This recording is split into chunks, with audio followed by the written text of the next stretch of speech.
Hi, I'm Michael Coyote Peach, and this is my poem, Captain John Hance. Strange tales have been told by those who rode Arizona's rugged trails, and sometimes the facts ain't exactly exact when you scrutinize details. Deceptions, lies, and alibis can often prove expedient, and it turns out a fact can expand or contract if it makes it more convenient.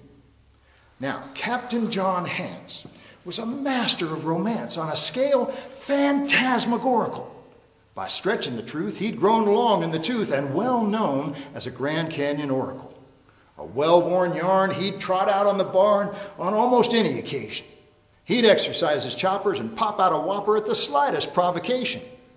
Now, when it came to banter, one of his standards he'd embellished with abandon concerned the time that to save their lives, his horse had to jump the canyon. This was a favorite, and he loved to relate it to gullible tenderfoot tourists. Such naive guests would seldom protest, unless they were factual purists. Them engines was mad, and the odds were bad, and our chances looked pretty slim. Hemmed in on three sides, our only chance to survive was to jump from the canyon's rim. So I threw down my gun, and old Darby took a run, and he launched us out into the air. Now that's miles across, but my old Darby hoss was a jumper beyond compare. We was sailing over clouds, and I was laughing out loud at the state of them engines' frustration when old Darby looked back, and it threw him off track. Must have busted his concentration. And the next thing I knowed, we was dropping like a load of rocks toward the Colorado River.